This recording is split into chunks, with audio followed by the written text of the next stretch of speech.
Hello, magical hands. Welcome to another sewing tutorial. If it's your first time here, thank you for joining this family. My name is Jessica, and if you're a returning subscriber, thank you for always coming back. Today's tutorial, I'm going to learn how to shear a dress from scratch, and I'm also going to show you guys how to cut the fabric, the right measurements to use. This is the result that I got for the front piece, and I decided to make a tutorial for this. So the front and the back piece is usually the same. I also made mine to have like these straight straps on the shoulder, these tieable straps. For the fabric that I'll be using for this tutorial, I'll be using this beautiful Ankara print, and I used 2 yards and 4 inches. For the measurements, first of all, I would like us to know that everyone has different body shapes. Where some of us, our hip is the biggest part of our body. For some, the bust area is the biggest part of the body. Also, for some, the stomach is like the biggest area of the body. So, regardless of whatever shape you have, regardless of which side is bigger, we are going to be making use of the biggest size of your body measurement, be it a triangular shape or a square shape. We are going to take note of the biggest size. So the three main measurements we have is usually the bust, the waist, and the hip. So my bust measurement is 39 inches. My waist measurement is 33 inches and my hip measurement is currently 41 inches. So you can tell that 41 is bigger than 39 and 33. So that is the measurements we are going to be using. So if your bust measurement is 41 and your hip is 39, make sure to use your bust measurement.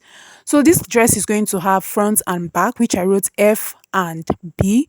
And for the front, I will cut my front piece to 41 inches and I'll cut the back piece to 41 inches, giving us a total of 82 inches. So that is like what we need to work with. Like that is the amount of fabric we need, 82 inches, because the front is going to be cut to 41 inches. Your fabric has to be like very, very big, because if you use like exact measurements to cut this, you will notice that this will become so tiny, like so small.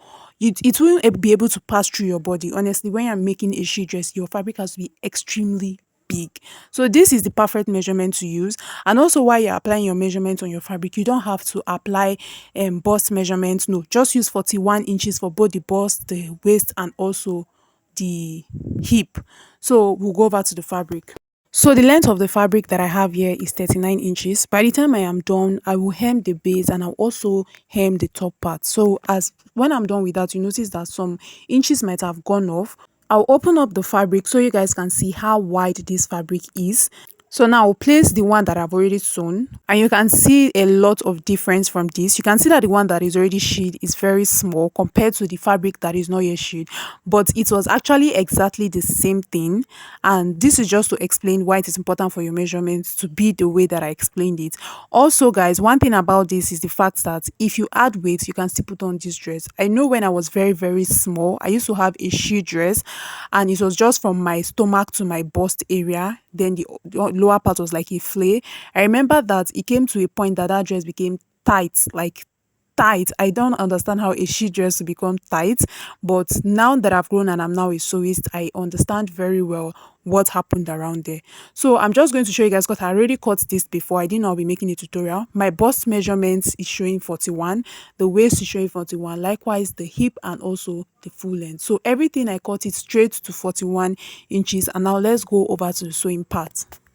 As you already know from the title, we are using a manual sewing machine. So I have this thread. This is the most matching thread I could get to the fabric. This one was at least close to the background of the fabric. The color at least matched to the background of the fabric. So you need a matching thread for your fabric. If you are using a plain fabric, make sure to get the exact color of that fabric. Then I have my elastic thread here and I'm using the color black. I also use white interchangeably. One thing is that I have never seen this elastic thread in any other color aside black and white. And it is the one thing is that it doesn't even show if you're using either the white or the black. So it doesn't matter. You can use either of them. And you can even tell from this other one that I've already sewn that I used white at some point and I also used black at some point. But on the good face of this, you will have no idea if I use black or white at all. It doesn't show at all on the other face. And of course, we need our shuttle and the rail. If you have a manual sewing machine, I don't have to spell this out. So next thing we are going to do is to rail this elastic thread on the railer. I already have some on this railer, but for the sake of this tutorial, I'm going to lose it out and show you guys how to rail this I believe most of you all know how to rail a thread, and also that is how you are going to rail this elastic thread. You are still going to use the same pressure you use to rail your normal thread, but make sure you don't pull this elastic thread too tight. Make sure everything is railed in a very good amount. Also, you can use your hands to rail the thread, but I like to use this. After railing, I'll definitely fix this into the shuttle, and then I'm going to pull the thread same way we do with our regular thread. But right at this point, by the time you pull this out, you are going to start dragging the thread, and make sure that the rail is turning well. Make sure it is not struggling to turn. Make sure it is going as smooth as this. But if yours is not moving like this, make sure maybe the shuttle is very tight. All you have to do is to take your tool or even a knife if you don't have a tool, and loosen the shuttle at that point. Make sure to loosen the shuttle at that point a bit so that it can pull out well, so that you don't struggle with it. And if it's too loose, maybe it's pulling out too much, make sure to tighten the shuttle a bit. That's just all I wanted you guys to know. So now we are going to fix the shuttle. And after fixing the shuttle underneath it, we are going to fix this regular thread on the top part. So the elastic thread is meant to be under, while the normal thread is going to be up. Also, at one turn, just once, your thread is supposed to be able to pick your elastic at once. If it doesn't, just try twice. If it doesn't work after you do it twice, bring out your shuttle and check if it's too tight or too loose. Make sure you check and make sure that everything is intact. So now we can go ahead to start sewing. When you want to sew, usually we normally backstitch. We'll take this up and down, but don't take this up and down. Just start sewing like that. Make sure it is down. Make sure it is at 0. Don't set it to 2, 3, or 4. Don't tighten the stitch. Make sure it is down at the last one, and then you can start sewing. While you are sewing, don't pull the fabric at the back. No, it is wrong. Just leave it to fold or to gather up as you are sewing. Don't pull the front. You can only adjust the don't pull the back. You can only adjust the front as you are sewing. Also, when you end this, don't backstitch, and make sure to pull the fabric very far before you use your scissors to cut the elastic. And when you are cutting, don't cut it close to the needle part. Cut it very close to the fabric, because by the time you cut it from that part, your elastic might run back into the shuttle, and that might take you another whole stress of pulling out the thread. So this way your elastic is still outside. So this is the first line we have made, and the more lines you make, the more this becomes gathers up, the more smaller your fabric starts looking. So for now the fabric is still looking big. We'll go ahead and do more. So I'll just show you guys how to be able to get the lines, because all the lines are supposed to be equal. Please make sure that all your lines are equal. So for me, what I do is I use this foot, this I don't know why I'm forgetting the names of all these tools on my sewing machine, but you can see the foot of this sewing mat. Please, if you know the name, let me know in the comment section. I'm going to use it to maintain the measurement. So I'll make sure that it is touching the first line, and that is how I'll keep on sewing using that foot as a guide. That is the distance between each of the sewing lines, which is just perfect to use that foot as a sewing line, so that way you don't even have to use a chalk to start drawing all the lines. It is also very important, like I said earlier, to make sure that all your lines are equal so that it can give you a uniform result. This is what it looks like. This is what the space in between the lines look like.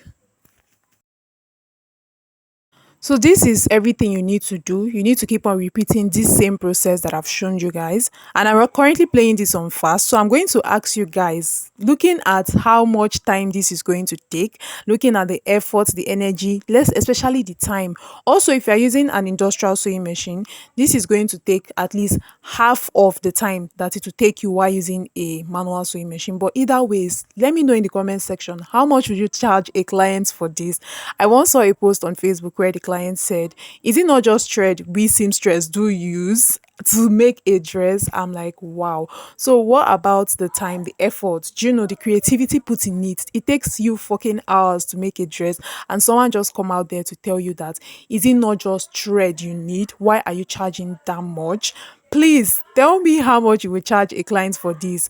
At this point, this is what it is looking like. This is what that dress I told you guys that I had while I was small was looking like. The up had this whole shade thing, and then the lower bodies was like gathered. I really love that dress. I don't know why. But then, guys, this is how far we have gone. And you can see that the more we kept on doing this, the more everything was gathering up. And this is looking very beautiful because I maintained the same measurements. And this takes a lot of time. You will still see that the one I've the dress I've the parts that I've already sewn, the one I have sewn is still looking smaller than the one I'm doing. That is because, like I said, the more lines you make, the more smaller your fabric will get. So we'll just go ahead. I'll go ahead and continue the same process. So now I stopped right at this point that I shade the dress to. So I'm just going to take this to my sewing machine and add up my tieable straps to the top part of this. You can see how stretchy this is, and then I'm going to now join the two pieces together. Now that the bodies are made, if you want yours to be very snatched at the waist side, you can just take just 2 inches from the waist side. But regardless, this is just going to hold you well, so I don't see the need of readjusting the measurements. So guys, this brings us to the end of this tutorial. Make sure to give us a thumbs up, make sure to like, make sure to share. And that being said, see you guys in our next tutorial. Bye.